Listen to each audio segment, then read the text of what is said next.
Trump has conveniently confirmed the report that if we do not stop him, he will reoccupy the White House and unleash a reign of retributive prosecutorial terror against his political opponents on literally trumped-up charges.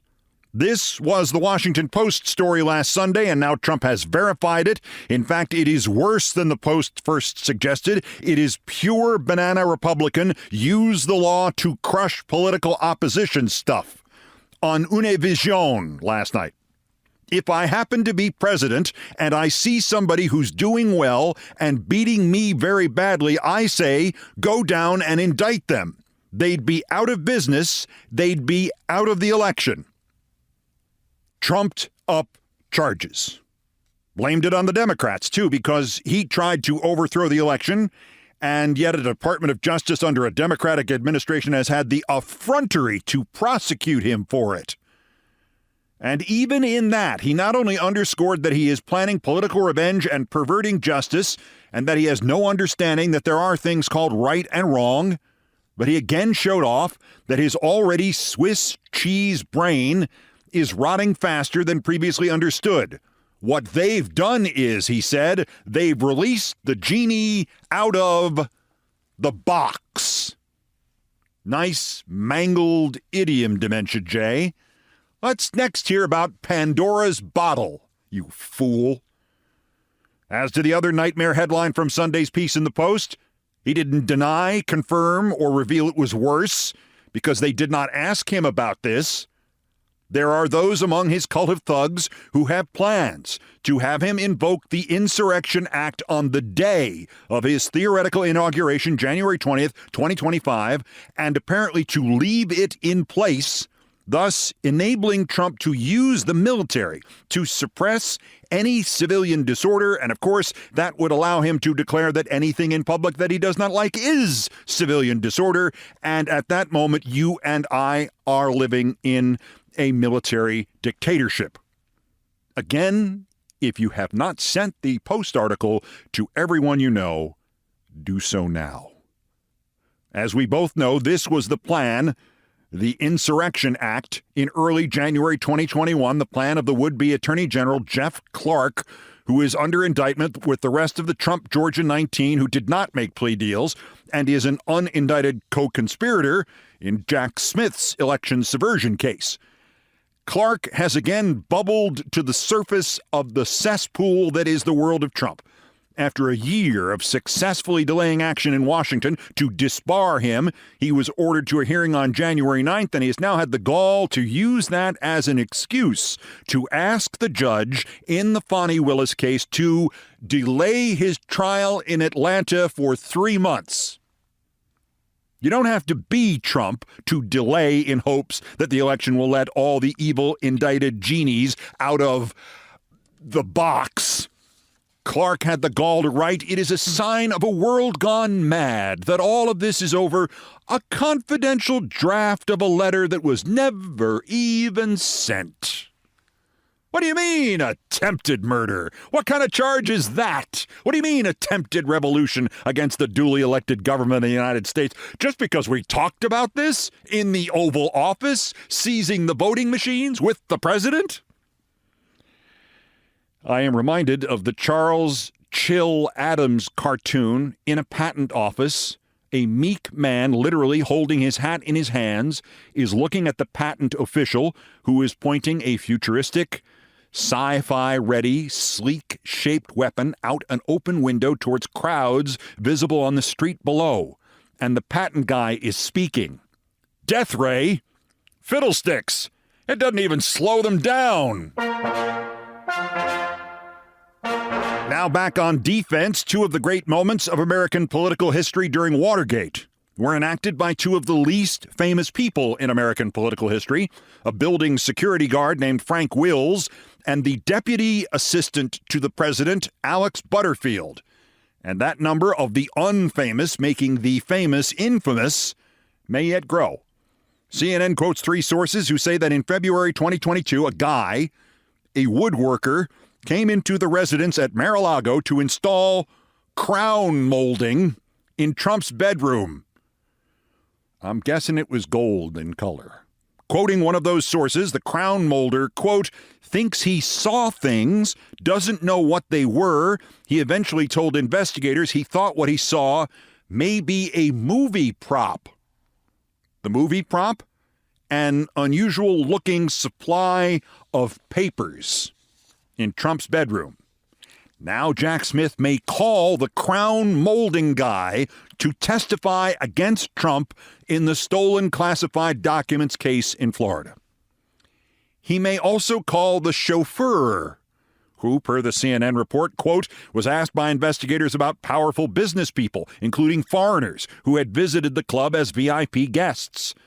Well, that already hit pay dirt. One of the foreigners the guy drove around was Anthony Pratt, who in turn revealed Trump had shared nuclear submarine secrets with him, and Pratt in turn only told a few others, only 45 other people, only 3 former prime ministers of Australia. Smith has filed paperwork indicating he may call the receptionist. He may call the head of maintenance. He may call one of Trump's personal aides. He's got everybody on this list except the butler. He may call people who Trump did not even realize were still working there. CNN reports that Yuscil Taveras, Trump employee number 4 to you and me, the IT guy they went to try to burn back the security video, moving the boxes around, he was still working at Mar-a-Lago last month or no later, certainly, than September, October. And if the crown molder or the chauffeur or the receptionist is not Frank Wilsey or Alexander Butterfieldish enough for you, CNN reports that Jack Smith wanted to talk to the housekeeper. Trump's housekeeper. Trump's bedroom suite housekeeper. Quoting, the federal investigators diving deep into the Mar-a-Lago payroll angered the former president when the maid who cleans his bedroom suite was asked to speak with investigators. Trump's response was, quote, ballistic. Imagine the housekeeper putting Trump behind bars. We would build a statue to her, would we not? The hell we would. Frank Wills was the overnight guard at the Watergate complex on a Friday night, and he saw that somebody had taped back the automatic lock on a stairwell door so it would not close and lock, it would only close. He removed the tape, he continued his rounds, and half an hour later he circled back to that same door and he found somebody had put new tape on the lock. He called the cops. Within the hour, police, with Frank Wills, found the 5 Watergate burglars hiding in Democratic headquarters in the Watergate complex. What did Frank Wills get out of it? A cameo in All the President's Men, and then 25 years of poverty so profound that when his mother died, Frank Wills had to donate her body to science because he could not afford to bury her. But the page of the security log at the Watergate complex from June 17, 1972, on which Frank Wills noted the tape on the stairwell door at 1:47 a.m., that is in the National Archives. Back to the Dementia J Trump scoreboard, in addition to the genie in the... Can't get over this. The genie in the box. Here's some more fractured fairy tales from Dementia J, only in these there's a little racism mixed in, and much, much more. Kim Jong-un leads 1.4 billion people, and there's no doubt about who the boss is. And they want me to say he's not an intelligent man. They get very personal when I say that because they're fake news. That's why. No, because you're an elderly idiot who's rapidly losing what's left of your Swiss cheese mind. Kim Jong-un starves his own people to death so he can spend money on rockets. His hair might actually be a little worse looking than yours. Oh, and by the way, you're off just a little on the dimensions of his population. You got it wrong by just 1,374,000,000 people. Because Trump can't tell Koreans from Chinese, or one dictator from another, or just can't tell up from down. Movement in a 14th Amendment suit, this one in Michigan, where an appeals court judge with the improbable name of James Robert Redford runs for office as nonpartisan but was appointed by a Republican governor. Judge James Robert Redford actually managed to make the issue tougher than it already is, as the Minnesota Supreme Court managed to duck responsibility or a ruling or anything else by saying the 14th Amendment certainly does not prohibit somebody who is ineligible to serve from running in a political party primary.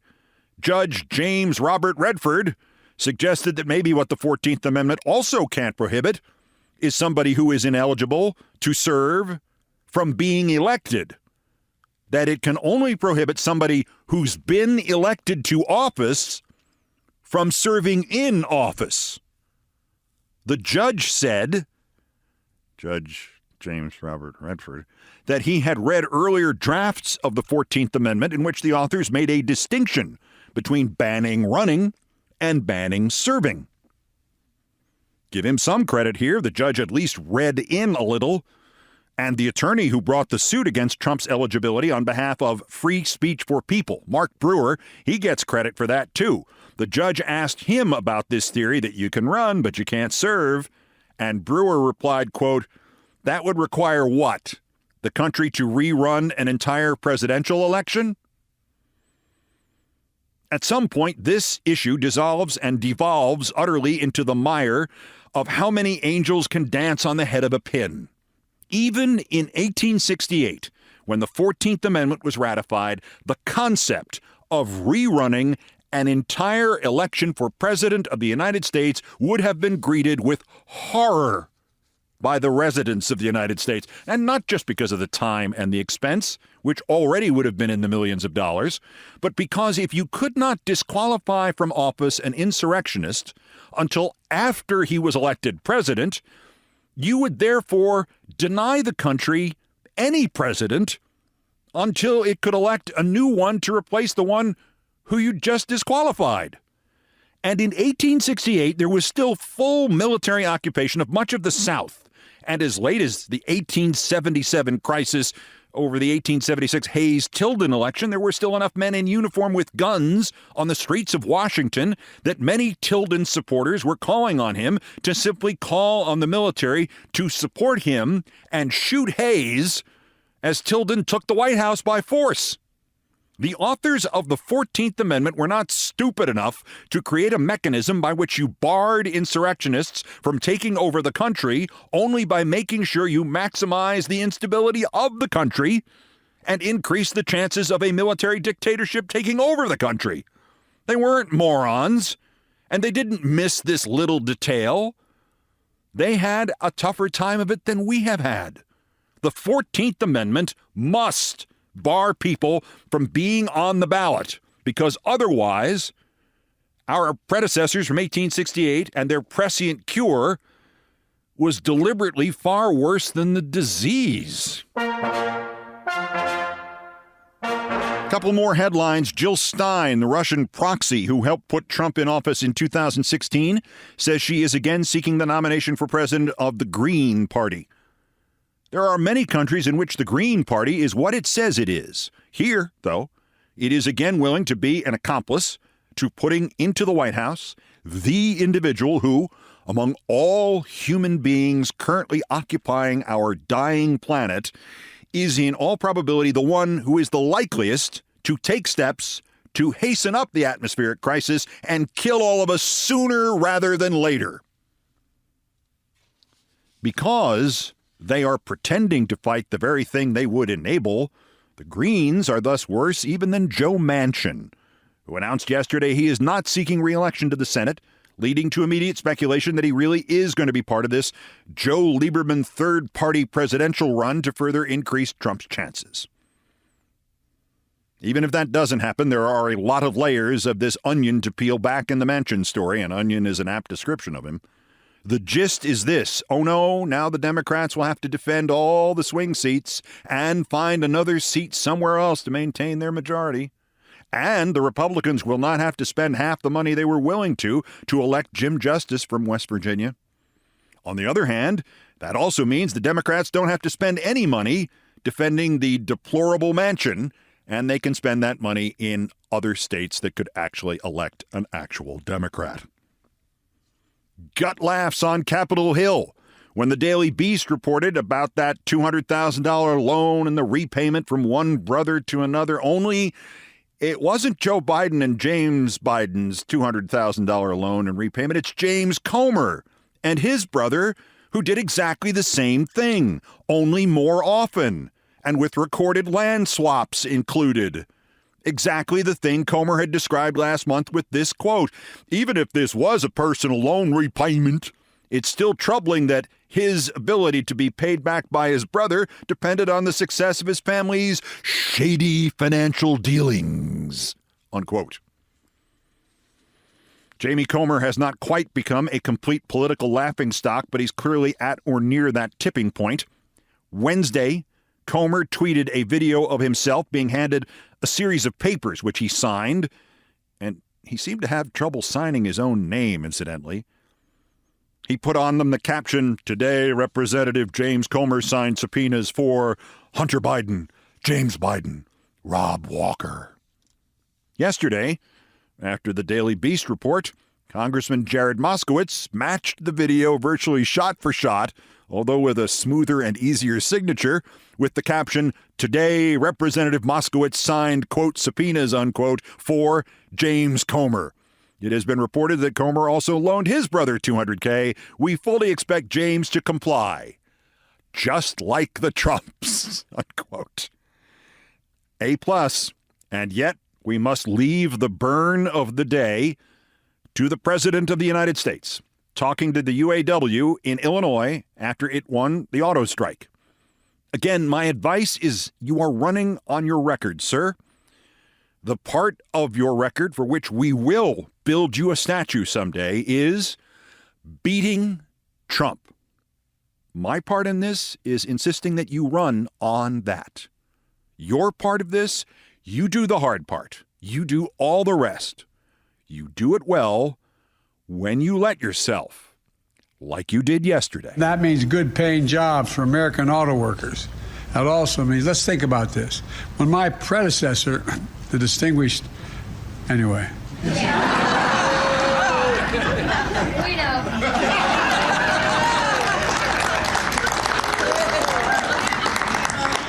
When my predecessor was in office, 6 factories.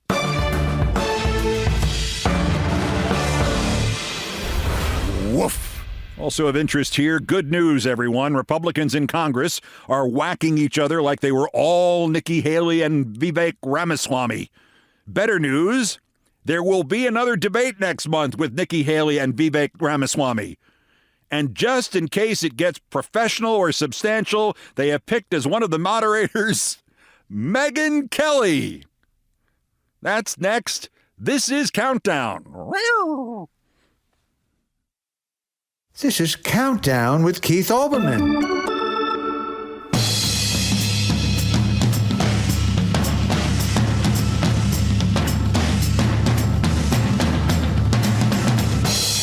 This is Sports Center. Wait, check that. Not anymore. This is Countdown with Keith Olbermann. In sport. Wait, why does that guy's voice sound so familiar? In sports, Jason Benetti, one of the top play-by-play men in sports, has left the Chicago White Sox after 8 years there to become the primary voice of the Detroit Tigers. This is a way bigger move than Milwaukee manager Craig Counsell leaving to become manager of the Chicago Cubs. This is a future Hall of Famer free agent signing, and it's kind of amazing that some of the larger markets that could upgrade on their announcers missed out on him. After 58 years as a sports fan, my criterion now for watching games is pretty much, who's the announcer? Benetti makes Detroit a contender. And as to the White Sox, who perennially make the Mets look like a well-oiled business machine, after letting their homegrown guy who lent them virtually all the credibility they've had for nearly a decade, Chicago owner Jerry Reinsdorf can now just hand back the franchise to the American League and go out of business, and nobody will know they are gone. Wait, didn't there used to be an American League team in Chicago once? Didn't Bill Veeck own it? Dateline Milwaukee. Actually, there are more indications that Major League Baseball teams across the nation are desperately trying to shed expenses wherever they can. Those Brewers, per Ken Rosenthal at The Athletic, are listening to trade offers on all of their better players on the premise that they're not going to have, let's see, what excuse can we come up with? Enough pitching to compete in the immediate future, and they will go through several seasons of remodeling. We already know that after they lost their TV revenue and had to borrow $50 million in September to meet payroll, virtually any San Diego Padre can be yours. Though they ain't going to be able to move Juan Soto at about $27 million a year, or Xander Bogaerts at $25, or Joe Musgrove at $20. Manny Machado at $17 million? Somebody may do that. And Dateline Scottsdale, Arizona. Hello. And yet any team trying to stay above water financially is going to have to wait a little while, because if you like a nice metaphor for what's going on in baseball at the moment, the start of the offseason, the baseball general managers meetings in Arizona have been canceled after at least 10% of the 300 executives present got sick. They thought at first it was some kind of food-borne illness, but it quickly became obvious that it was actually a fast-moving virus. Don't want to go into too much detail about what the symptoms were, but reporter Stephanie Apstein of Sports Illustrated summed it up. The GM meetings have become the GI meetings. Talk about infectious enthusiasm.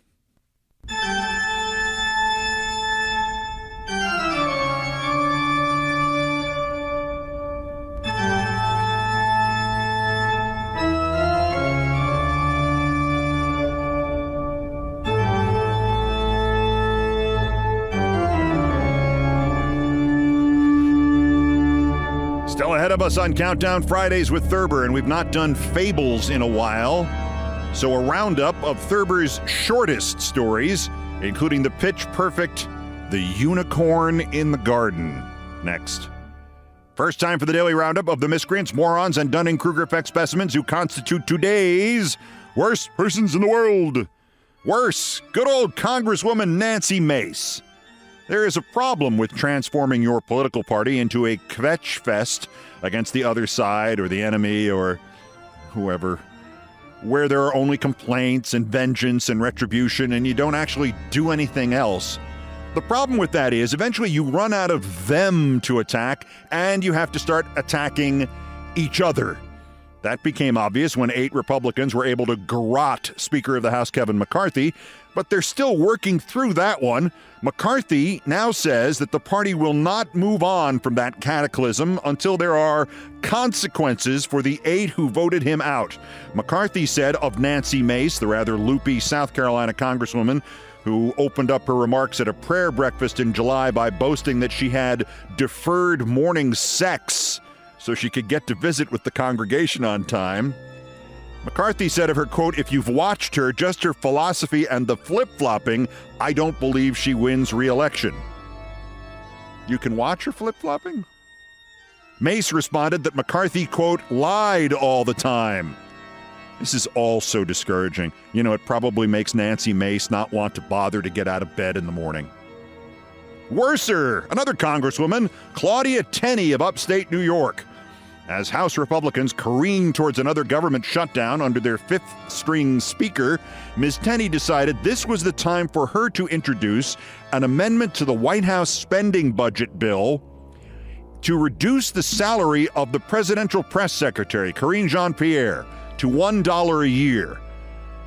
This is because one of them found out that you could do that, or at least you could do that in the 19th century. Now they're all trying it because it makes a nice campaign ad. Tenney is the paranoid idiot who blamed Ben Carson's $31,000 office coffee table on, quote, the deep state because she knew he couldn't have ordered it. Spoiler alert, he ordered it. And she's the same idiot who, after the Parkland school shooting, said, quote, "So many of these people that commit the mass murders end up being Democrat." And she's the idiot who pushed the lie about why Paul Pelosi was attacked during the attempted kidnapping of Nancy Pelosi. So here's an amendment some Democratic rep should introduce, that the 24th Congressional District of New York should not have a representative in the House because it'll save money. The 24th Congressional District doesn't really have one now, does it? It just has Claudia Tenney. And then there is the worst, the News Nation television channel, which continues to pretend it is a politically neutral operation when in fact it is home to the same drivel that runs on Fox and Newsmax and all the others, only it looks different because it's the Nick at Night of television news.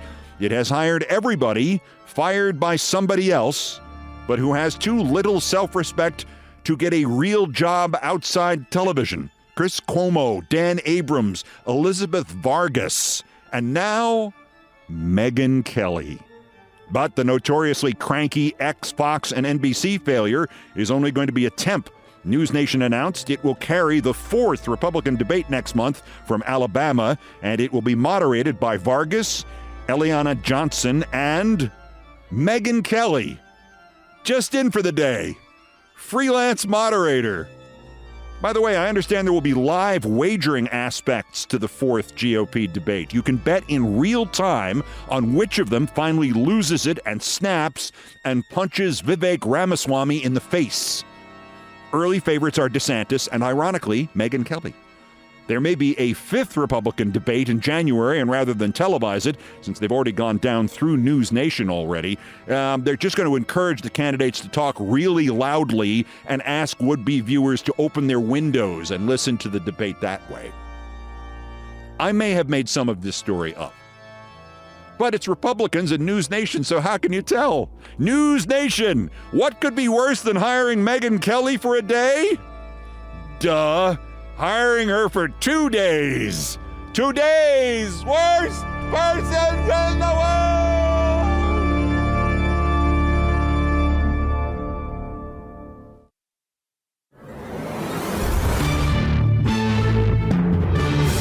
Now to the number one story on the countdown, and since it's the weekend, it's Fridays with Thurber.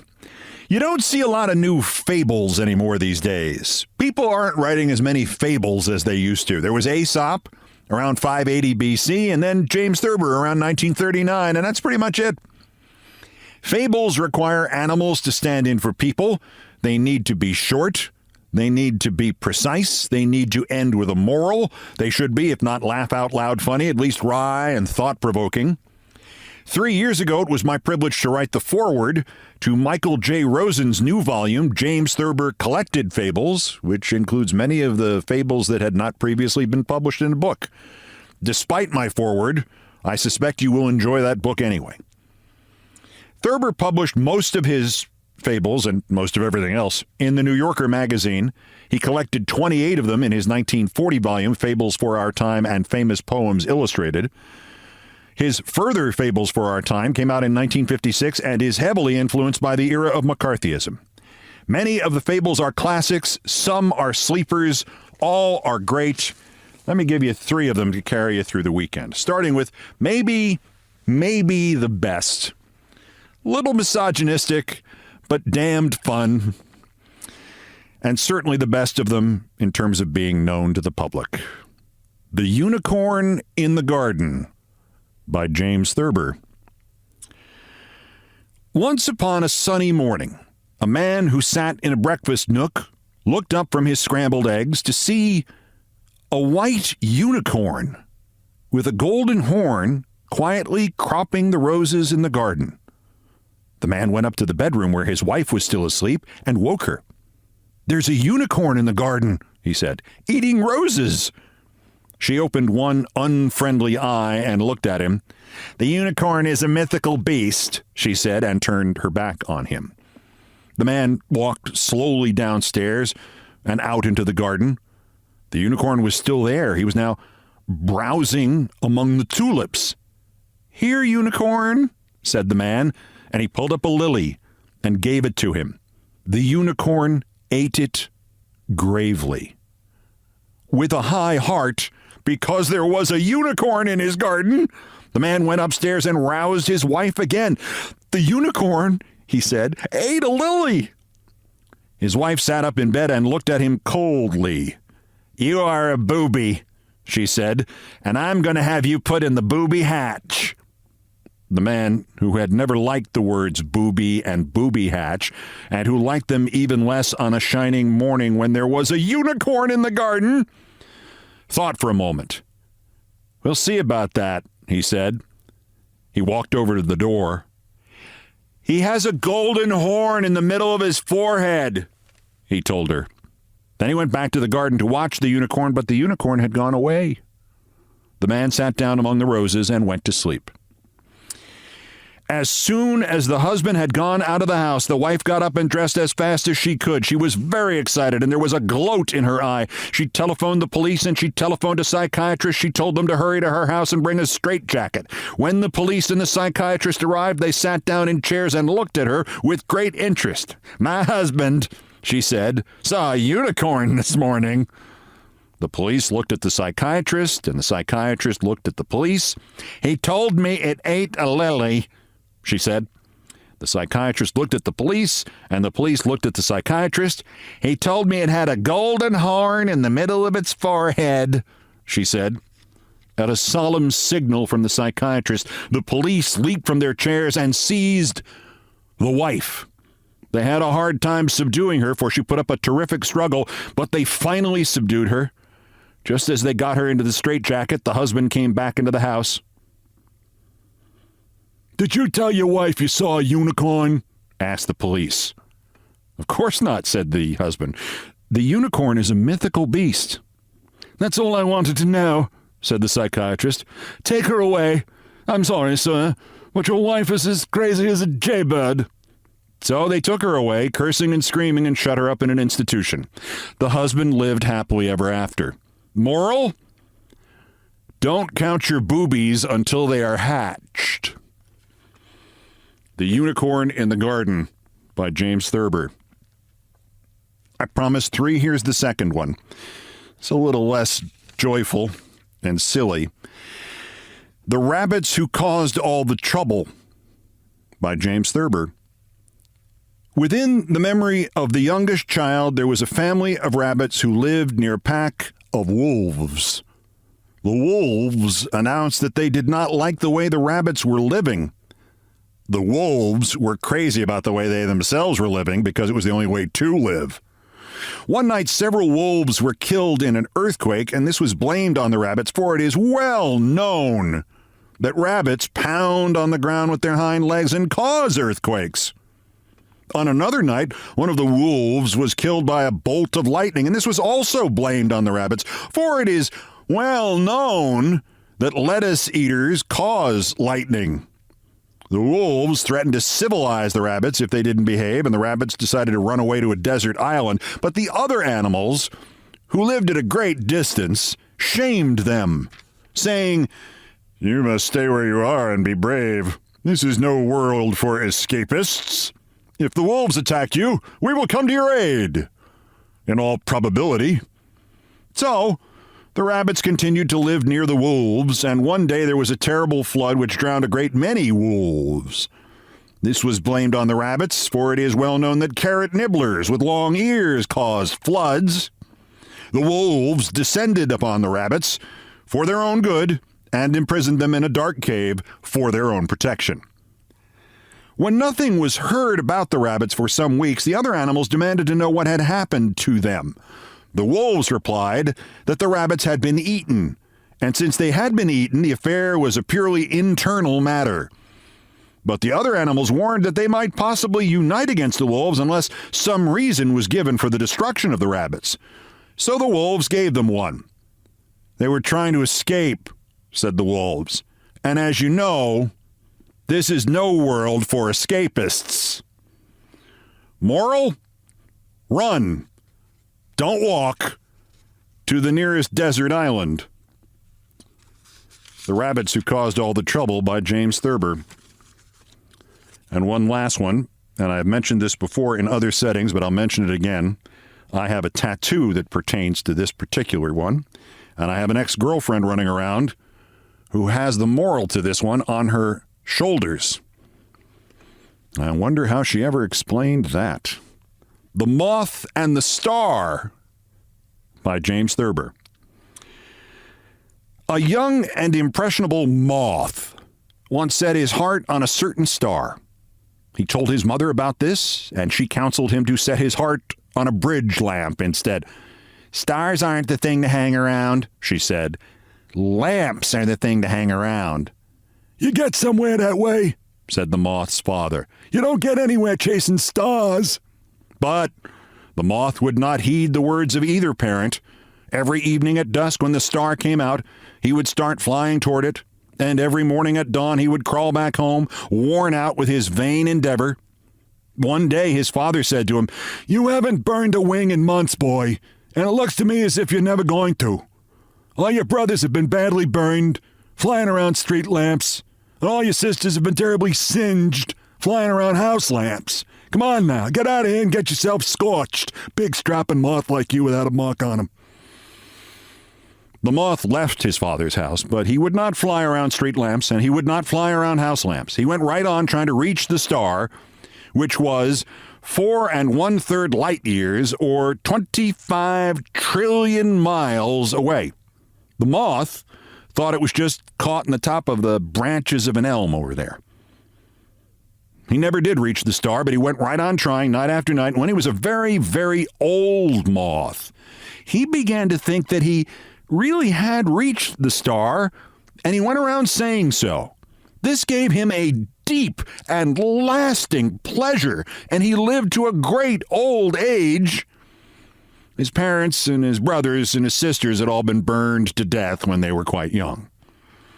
Moral: who flies afar from the sphere of our sorrow is here today and here tomorrow. The Moth and the Star by James Thurber.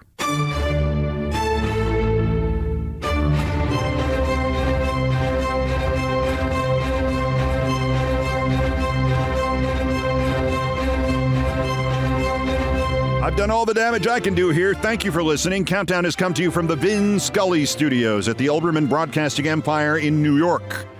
Countdown musical directors Brian Ray and John Philip Chanel arranged, produced, and performed most of our music. Mr. Chanel handled the orchestration and keyboards. Mr. Ray was on the guitars, bass, and drums, and it was produced by TKO Brothers. Other music, including other Beethoven tunes, arranged and performed by No Horns Allowed. The sports music is courtesy of ESPN Inc. It was written by Mitch Warren Davis, and we call it the Olbermann theme from ESPN2. Our satirical and pithy musical comments are by Nancy Faust, the best baseball stadium organist ever. Our announcer today was my friend Richard Lewis. Everything else was pretty much my fault. And congratulations to Jason Benetti getting out of the White Sox. What a mess. That's Countdown for this, the 1039th day since Dementia J. Trump's first attempted coup against the democratically elected government of the United States.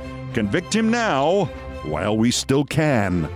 The next scheduled countdown is Monday. Bulletins as the news warrants. Till then, I'm Keith Olbermann. Good morning, good afternoon, good night, and good luck.